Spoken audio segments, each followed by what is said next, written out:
श्रीहरये नमः श्रीहरये नमः श्रीहरये नमः। नमोऽस्तु रामाय सलक्ष्मणाय देवे च तस्यै जनकात्मजायै। नमोऽस्तु रुद्रेन्द्रयमानिलेभ्यो नमोऽस्तु चन्द्रार्कमरुद्गणेभ्यः। श्रीहरये नमः श्रीहरये नमः श्रीहरये नमः। जानकीकान्तस्मरणं जय जय राम राम। विंशः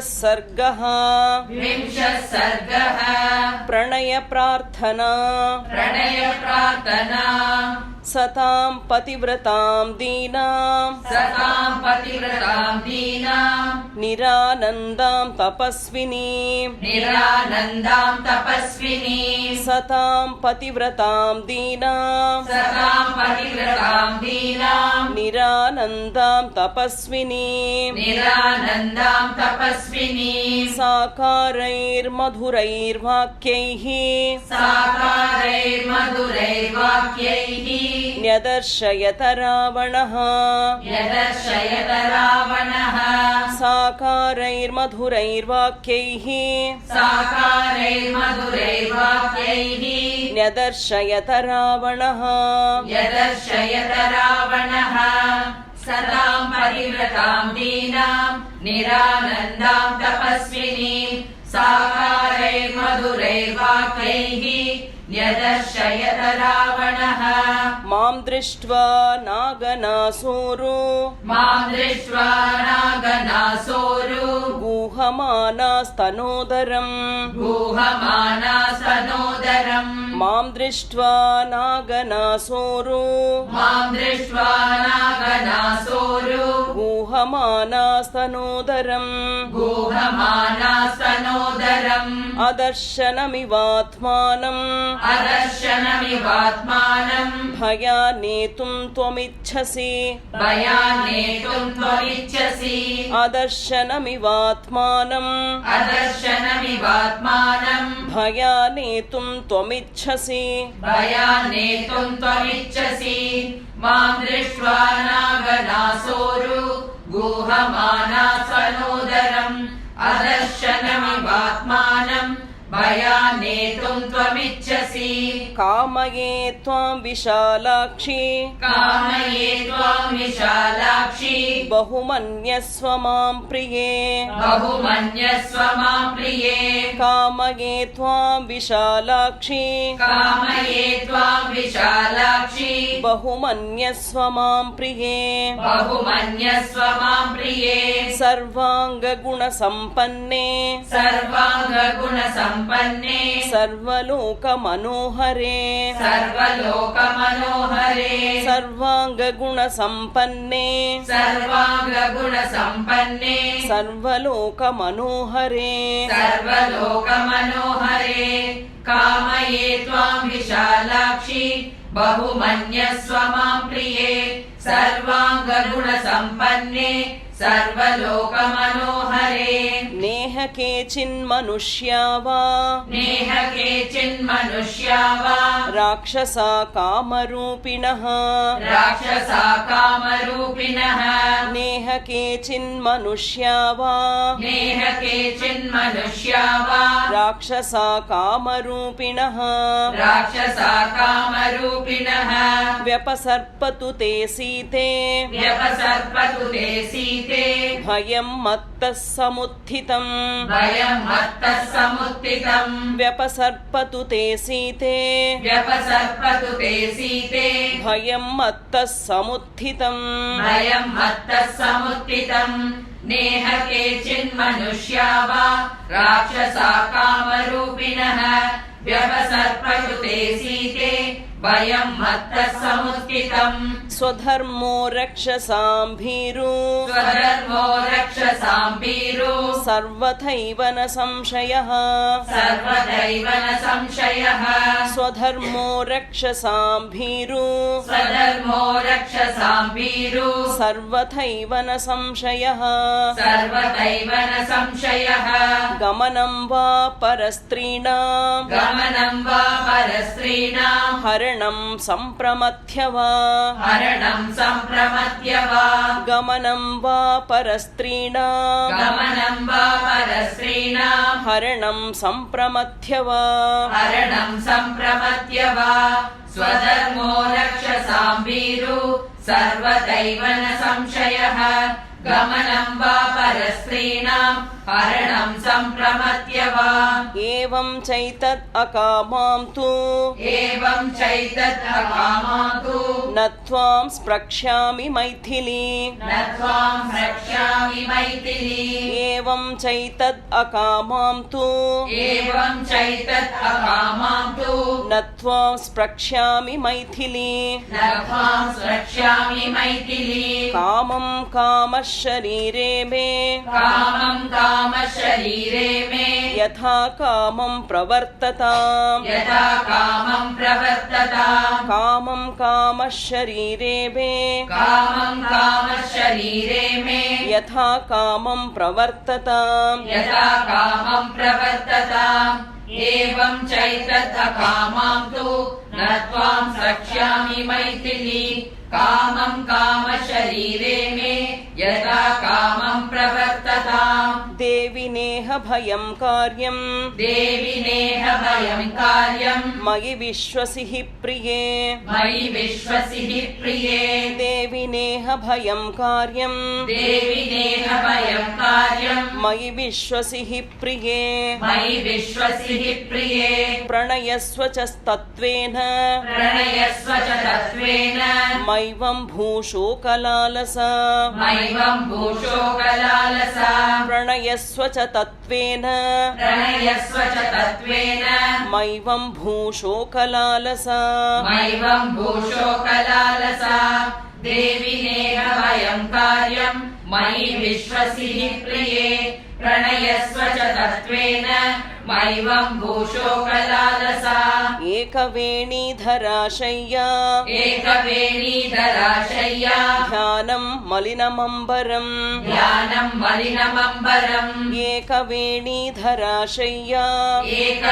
एकवेणीधराशय्या ध्यानं मलिनमम्बरम् ध्यानं मलिनमम्बरम् अस्थानेऽप्युपवासश्च अस्थानेऽप्युपवासश्च नैतान्यौपैकानि ते नैतान्यौपैकानि ते अस्थानेऽप्युपवासश्च अस्थानेऽप्युपवासश्च नैतान्यौपैकानि ते नैतान्यौपैकानि ते एकवेणीधराशय्या ध्यानं मलिनमम्बरम् अस्थानेऽप्युपवासश्च नैतान्यौपैकानि ते विचित्राणि च माल्यानि विचित्राणि च माल्यानि चन्दनान् अगरूणि च चन्दनान्नगरूणि च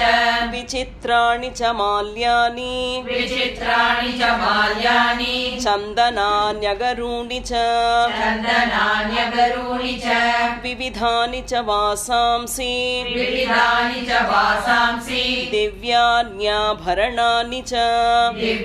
दिव्यान्याभरणानि च विविधानि च वासांसि विविधानि च वासांसि दिव्यान्याभरणानि च दिव्यान्याभरणानि च विचित्राणि च माल्यानि चन्दनान्यगरूणि च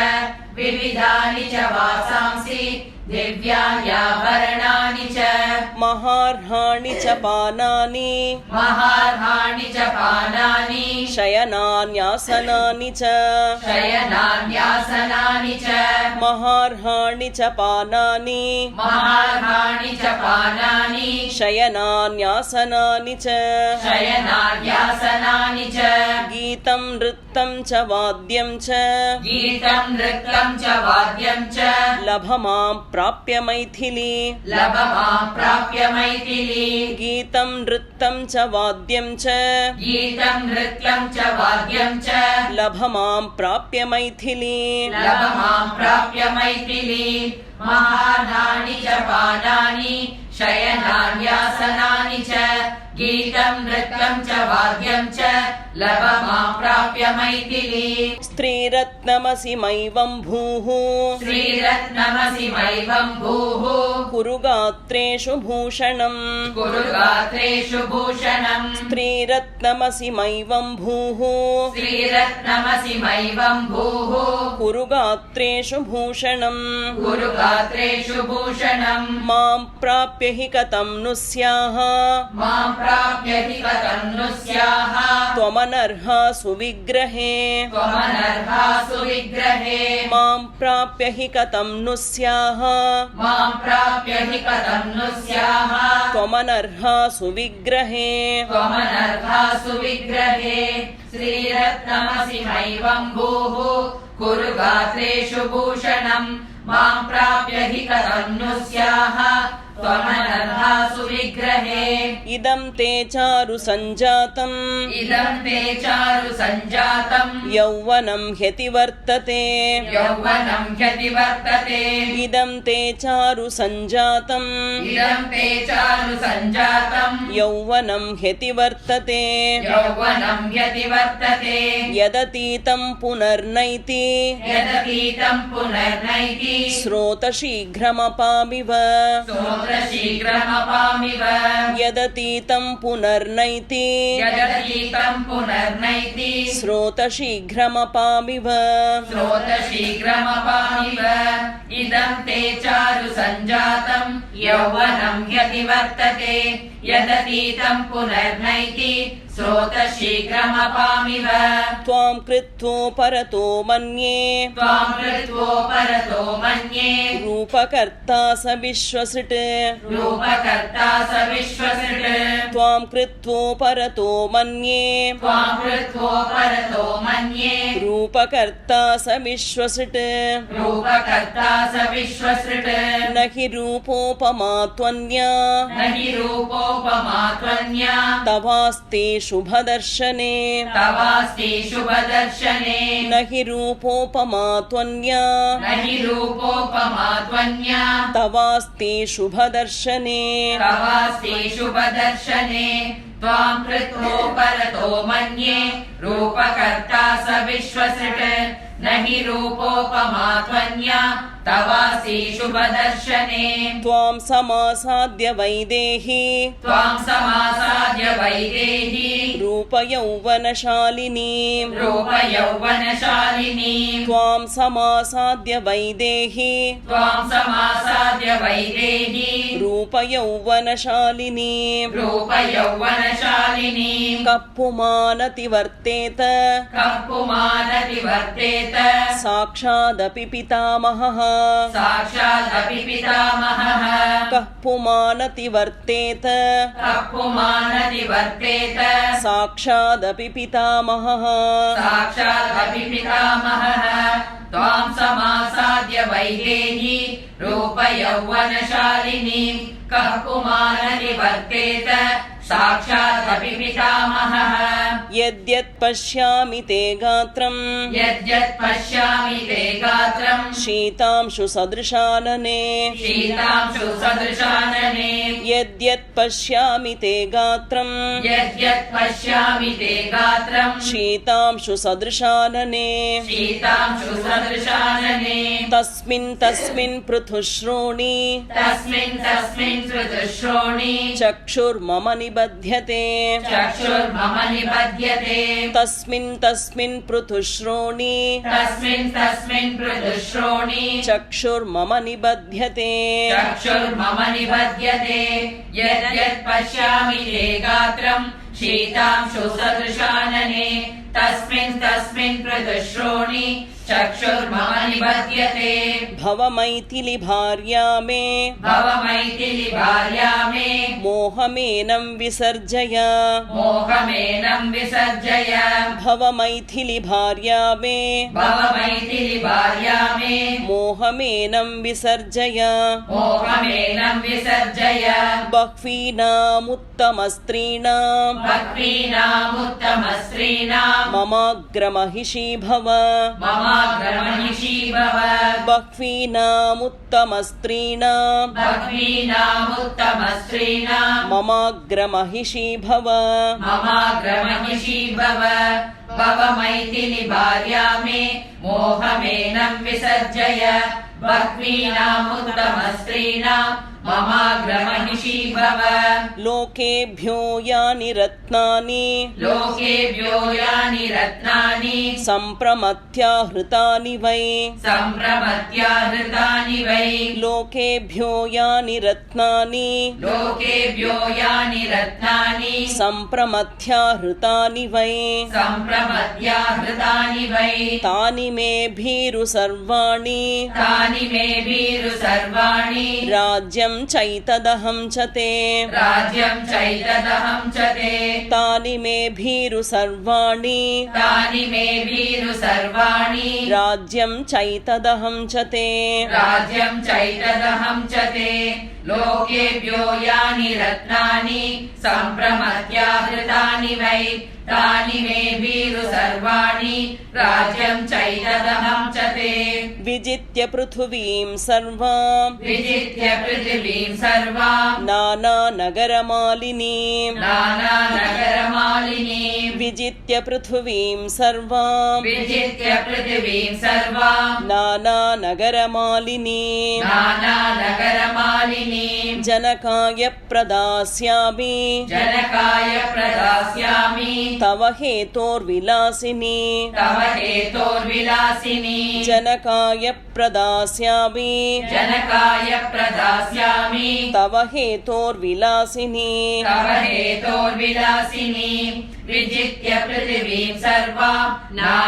नानानगरमालिनीं जनकाय प्रदास्यामि तव हेतोर्विलासिनी नेह पश्यामि लोकेऽन्यं नेह पश्यामि लोकेऽन्यं यो मे प्रतिबलो भवेत् यो मे प्रतिबलो भवेत् नेह पश्यामि लोकेऽन्यं नेह पश्यामि लोकेऽन्यं यो मे प्रतिबलो भवेत् यो मे प्रतिबलो भवेत् पश्य मे सुमहद्वीर्यम् पश्य मे सुमहद्वीर्यम् अप्रतिद्वन्द्वमाहवे अप्रतिद्वन्द्वमाहवे पश्य मे सुमहद्वीर्यम् पश्य मे सुमहद्वीर्यम् अप्रतिद्वन्द्वमाहवे अप्रतिद्वन्द्वमाहवे नेह पश्यामि लोकेऽन्यं यो मे प्रतिबलो भवेत् पश्य मे सुमहद्वीर्यम् अप्रतिद्वन्द्वमाहवे असकृत् संयुगे भग्ना असकृत् संयुगे भग्ना मया विमृदितध्वजाः मया विमृदितध्वजाः असकृत् संयुगे भग्ना असकृत् संयुगे भग्ना मया विमृदितध्वजाः मया विमृदितध्वजाः अशक्ता प्रत्यनीकेषु अशक्ता प्रत्यनीकेषु स्थातुं मम सुरासुराः स्थातुं मम सुरासुराः अशक्ता प्रत्यनीकेषु अशक्ता प्रत्यनीकेषु स्थातुं मम सुरासुराः स्थातुं मम सुरासुराः असकृत् संयुगे भग्ना मया विमृदितध्वजाः अशक्ता प्रत्यनीकेषु स्थातुं मम सुरासुराः